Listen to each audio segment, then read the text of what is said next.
I'm Susie, and in case you didn't know, I'm a decluttering coach here in Dublin. Today I want to ask you a bit of a sensitive question. Bear with me. I think it'll be quite illuminating.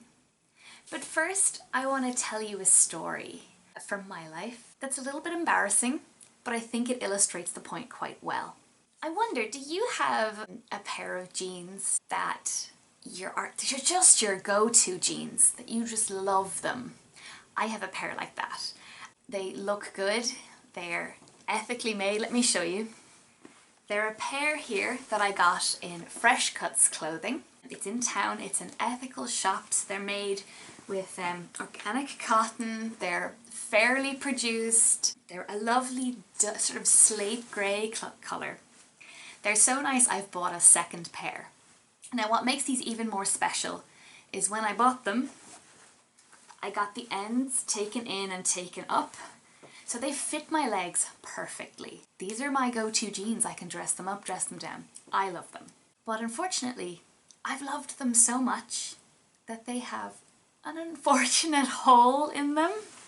So if you look here, you can see I have a hole at the waistband. But did that happen yesterday? No. It happened maybe a few weeks ago. And it's been getting progressively worse and worse and worse. And what's hilarious is, I know I can fix it and should fix it, but I just haven't. I've just been sticking them on, and it's that motion where you kind of pull them up and you just adjust them, and I notice the hole again. And I go, oh no, I hope nobody notices. But they probably won't notice, so I'll just keep wearing them. So why haven't I fixed them? I just haven't sat down, scheduled it and done it. I've been thinking about, okay, will I do it with a machine? I don't know how to do that without breaking the needle, because it's quite thick material. Or more importantly, I haven't tried, because, you know, I've dealt with fabrics before, and so what if the needle breaks? Then I know it doesn't work. Why don't I try and do it by hand? What if it doesn't hold and it's not good enough? Why don't I take it to the tailor? I don't want to spend money on it. But they're still my favourite jeans, so I'm not just going to throw them away. So I felt stuck in this cycle of, you know, thoughts of this inertia. So what I'm going to do today is I'm going to sew it on camera and you will see me fix it. So let me just thread this.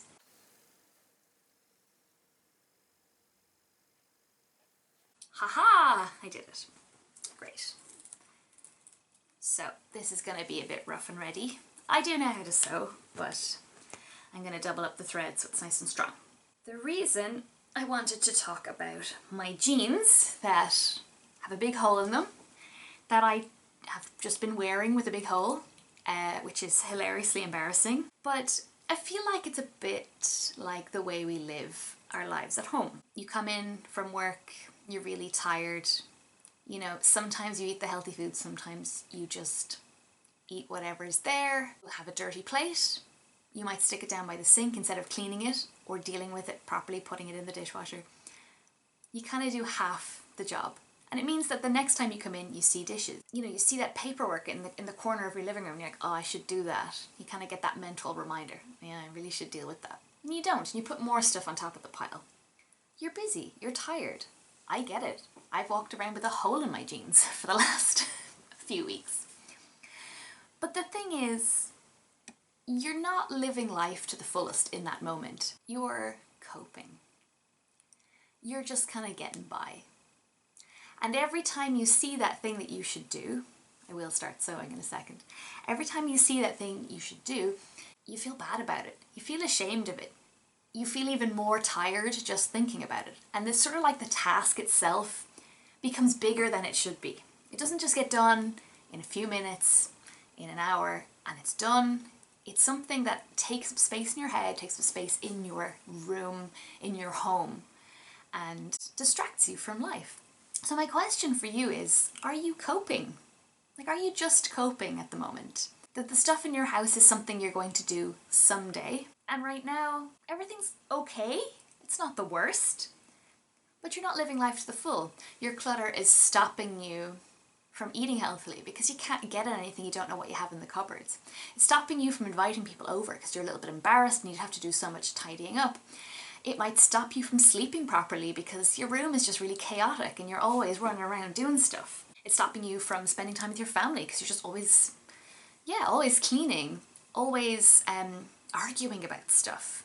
Can you put that away? Can you do this? Can you do this? Because there's just so much all over the place. So my challenge for you is just to think about where you are right now and maybe to take the first step in just recognizing that you're not thriving, that maybe you're just coping, and to take the metaphorical needle to start sewing up those holes in your life.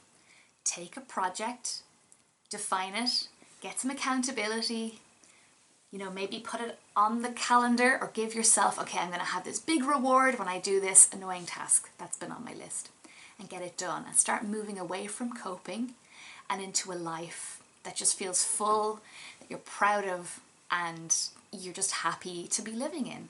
So I'm going to sew this, I'm going to speed it up really fast, and I'm going to show you the finished result. Wish me luck.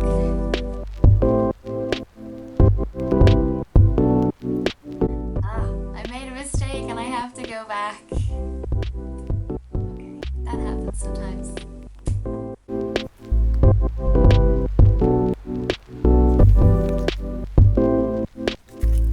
I have to get a scissors. I'm still here.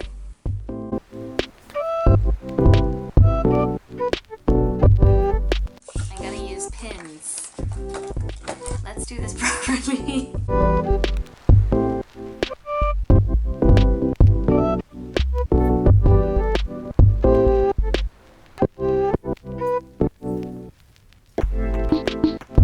Okay, look, pins. Pins, we're doing well. Okay. Rethread. Where's my thread?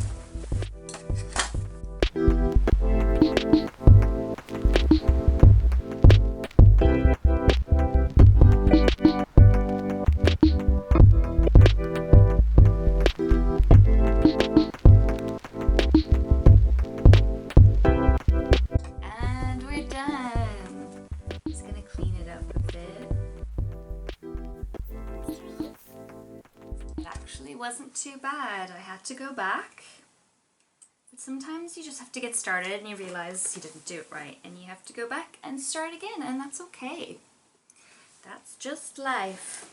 That looks pretty good if I do say so myself. So now I have a pair of jeans that I love, that still fit. I'm very pleased with myself. I hope I have encouraged you to think about whether or not you're coping and if it's just time to start taking action. Whether that's taking on a decluttering project yourself, or you can call me and I would be more than happy to come and work with you in your home. So for now, I hope that you can create a house that welcomes you home. Bye.